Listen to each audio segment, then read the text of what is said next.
The main reason Gaudí was unique as a modernist architect was because he had a wonderful imagination. However, his ideas were very difficult to understand because his mind often worked faster than his hands.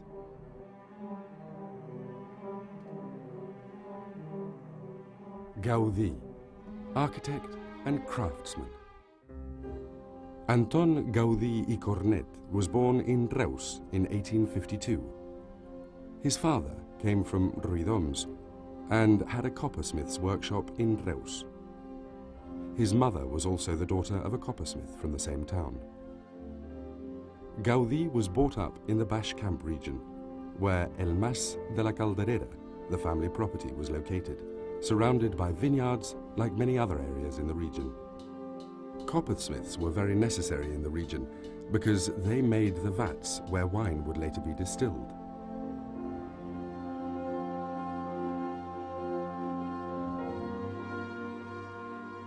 As a child, Gaudí was fascinated by the process of working and shaping copper.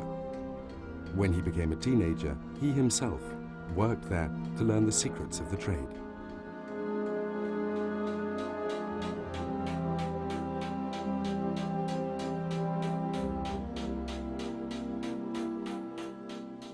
At El Mas de la Calderera, Gaudí's family home, he was always in close contact with nature, which he observed and marveled at.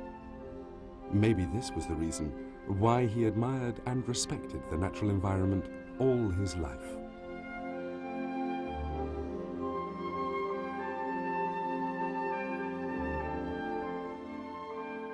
As a student, Gaudí was shy and introverted, but gifted and full of imagination. His interest towards architecture strengthened during his years at Reus University.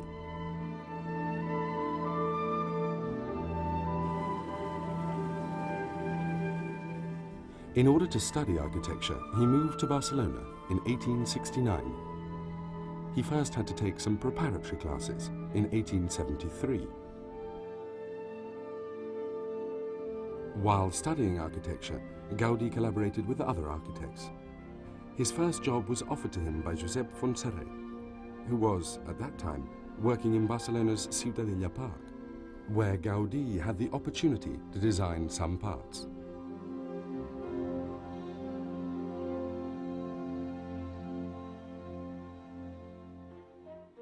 After getting his degree in 1878, he designed different pieces of furniture and the lampposts in the Plaça Reial for the Barcelona City Council. He was also asked to design the lampposts in the Pla del Palau. Later on, he was asked to design buildings. Although he worked in different places in Spain, Cantabria, León, Astorga, Mallorca, his most important work was in Catalonia, especially in Barcelona city and the surroundings.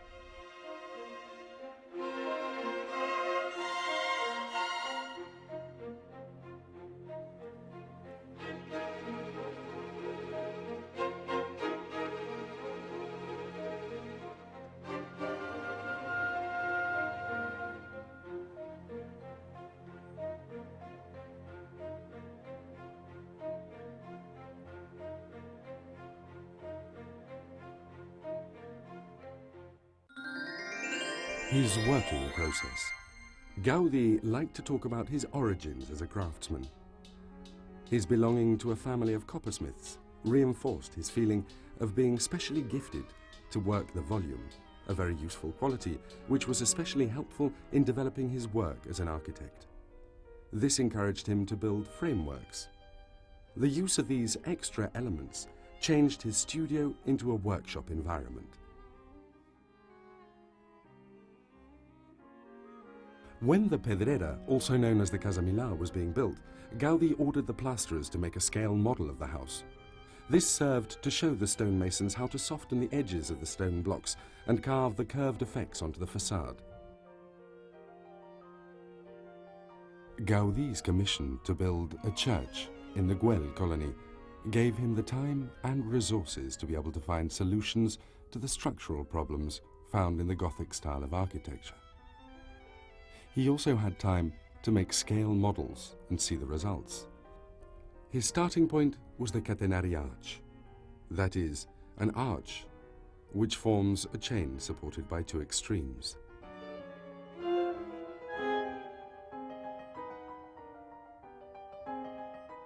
Gaudí substituted the chain for a fine cord, and he attached little bags of bird shot to the ends to tension it. Then he only had to photograph it, adjust it with water paints, and he could see how the building would be, supported by geometric arches typical of the crypt of the church that Güell had commissioned.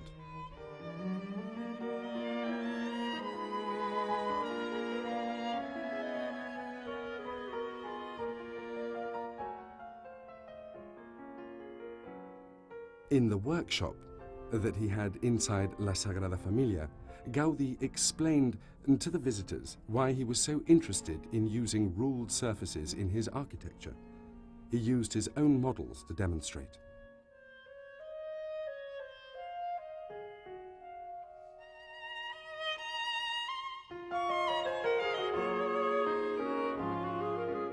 In this way, the visitor could see how, from a plan, he could develop the hyperbolic, which he later used in the antrum of the crypt Güell.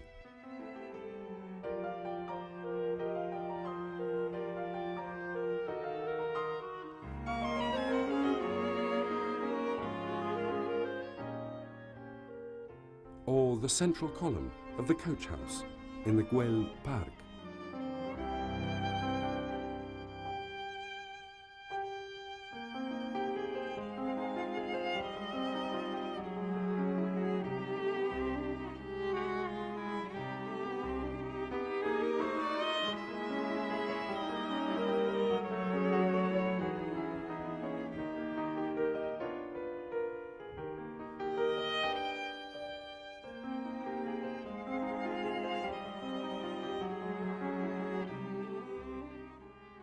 And how he made the helicoid, which gave stability to the pinnacle in the Güell Palace.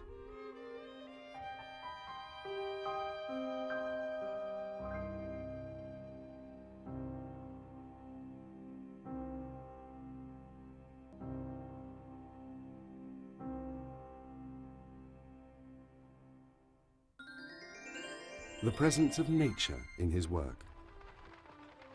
The trips that Gaudí made in an old cart around the Tarragona countryside when he was a child, and later, as a teenager, around the coppersmith's workshop, together with excursions he went on when he lived in Barcelona, were all very important for gathering together his ideas. Gaudí believed that man had to live close to nature to become complete. This way of thinking can be seen in his buildings and goes deeper than the simple use of ornament.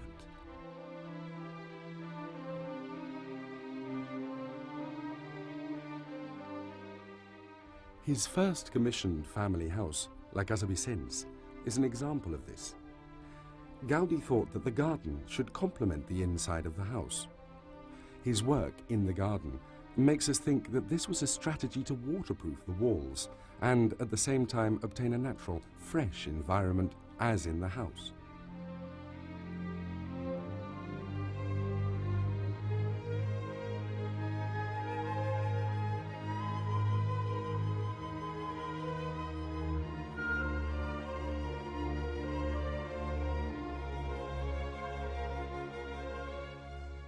The walls surrounding the estate are finished off with a plated grille incorporating iron margalló leaves. These are a small palm tree. The use of this flower wasn't a coincidence. Apparently, the first time that Gaudí went to visit the site, he found an example of the flower and decided to incorporate it into the general design of the house.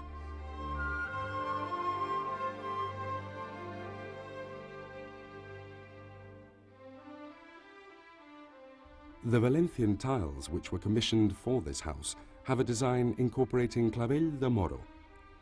These flowers were planted in the flower beds around the house. This shows once again the harmony between the garden and the walls.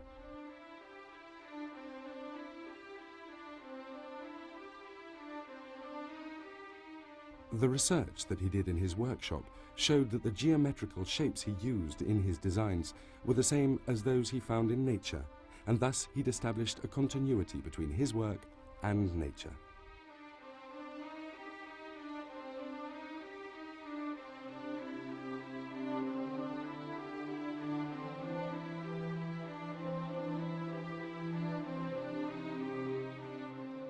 From this time on, nature became his reference point. Gaudí once said, "That tree, which is in front of the window of my workshop, is my real teacher."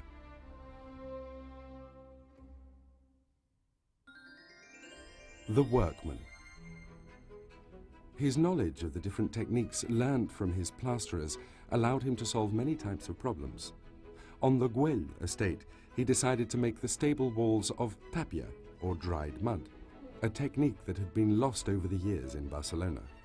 To build them, he brought in workers from Lleida. As dried mud provides insulation, this technique served to keep the heat out of the building in the summer. In the provisional escarpments of the Sagrada Familia, we can find one of the main examples of the use of brick.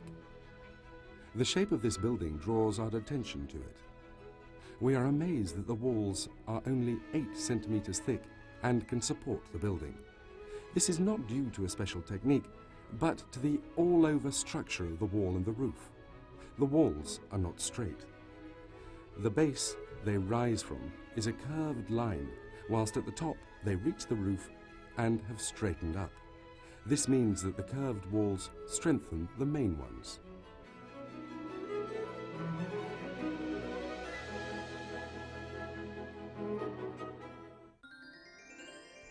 The stone.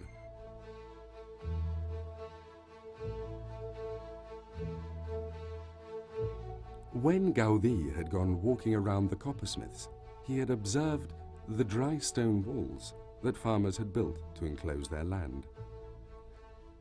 The artistic beauty of those walls, achieved in such a simple way and merging into the landscape, moved Gaudí.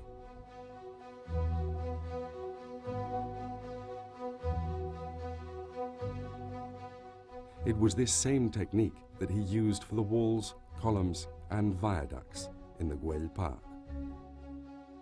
On other occasions, stone converted into blocks by the work of stonesmiths was used to build walls, or in cylindrical form to create columns.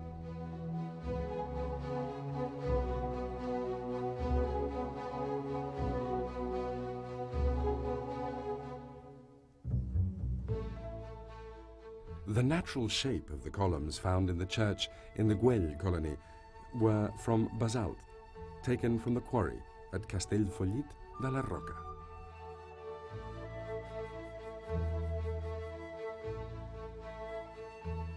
The most spectacular use of stone is found in La Pedrera. In this building, the main outside walls of the house were made of stone.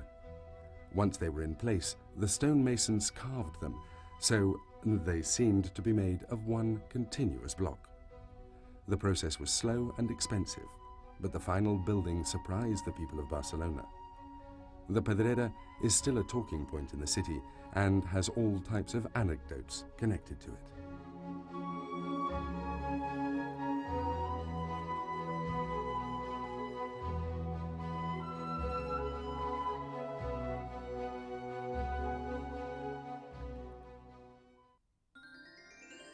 The details.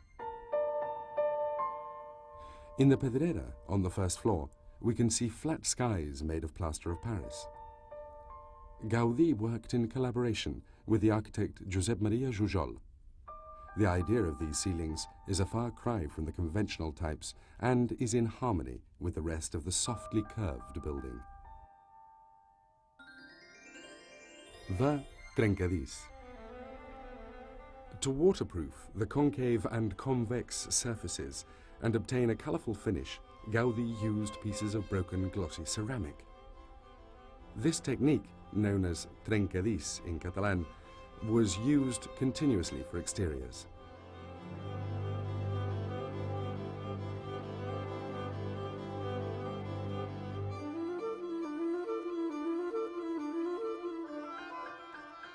This technique is especially effective on the figure of the dragon found in Güell Park.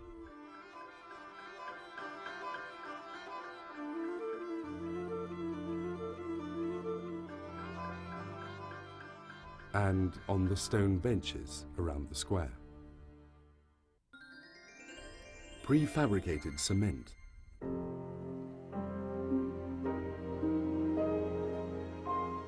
Cement is present throughout the Güell Park in prefabricated blocks and under the trencadís, the broken tile technique. In the pavilions at the entrance to the park, the battlements and the cornice are made of a combination of cement blocks covered with trencadís. In the columns of the room called the sala hypostila or hypostil hall, the cement is completely visible. Collaboration with his craftsmen. Gaudí used to go to the craftsman's workshop to follow their work closely, and very often worked alongside them to make sure that they knew exactly what he wanted done.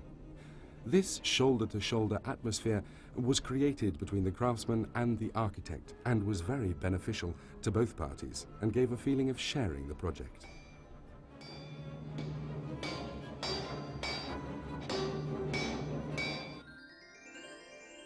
Iron. The use of cast iron was constantly present in Gaudí's work. The gates to the entrance of the Güell Palace are a very good example of this. The strips of iron form the letter G to represent the name Güell. Between the two gates is the coat of arms of Catalonia, the four stripes followed by the helicoidal line on a cylindrical surface, and at the top of it a large bird, similar to an eagle.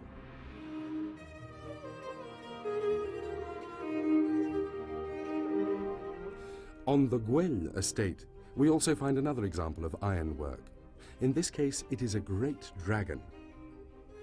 Gaudí turned this estate into the scene from Verdaguer's epic poem L'Atlantida, taken from Greek mythology. The scene represented is the one where Hercules was on the island, where the tree of golden apples was planted. A great chained dragon, Lado, stood guard over the tree. The structure to hold the great amount of glass in the doors of La Pedrera is made of iron. As we draw near, we can see how remarkable it is. In this case, the blacksmith has beaten the iron to soften the cold, geometric edges of the industrial iron to give it an appearance of adobe, more usual in the organic world than in the mineral one.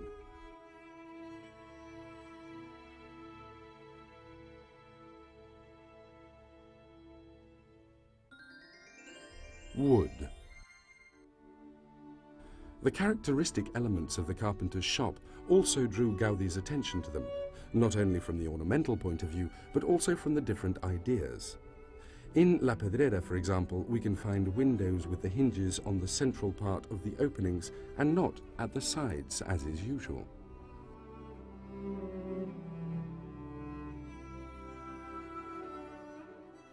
In the Casa Batlló, the windows do not open from the side, but from top to bottom, and are thus known as sash windows. Counterweights made of pulleys and lead weights lighten the load of the sliding panes. Glass. In the Pedrera, the doors form a great glass crisscross frame which allows the light from the street to enter but maintains privacy within. The size of the panes differ. Those at the top are large, whereas those down below become smaller, and thus ensuring that the courtyard is unseen from the street.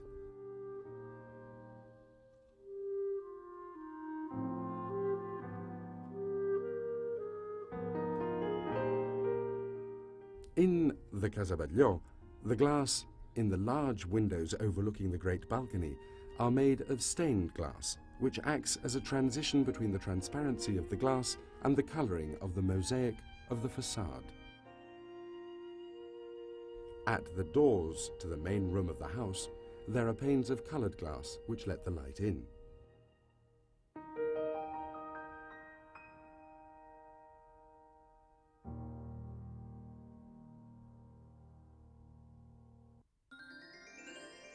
Design. Some of Gaudí's customers asked him to design the furniture for their houses that he had built. The wooden chairs in the Casa Batlló have rounded backs and arms, and soft lines which adapt to the body.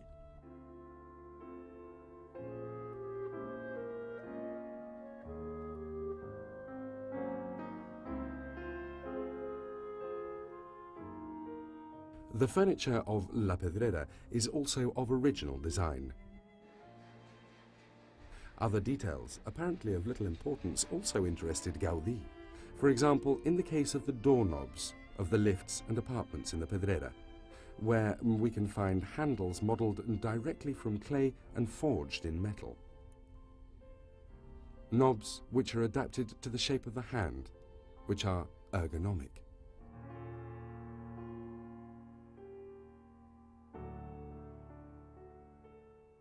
Gaudí conceived his buildings thinking of every aspect from the complicated structure down to the last detail.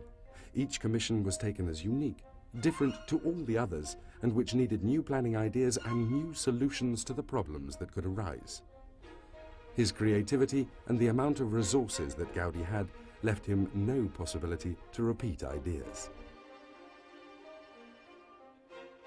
The Temple of the Sagrada Familia, a work of art which was with him throughout his life and up to his death in 1926, and of which he saw only the completion of one tower, is the most spectacular example he left us. Even today, it is a living testimony to the force and energy of this great architect and craftsman.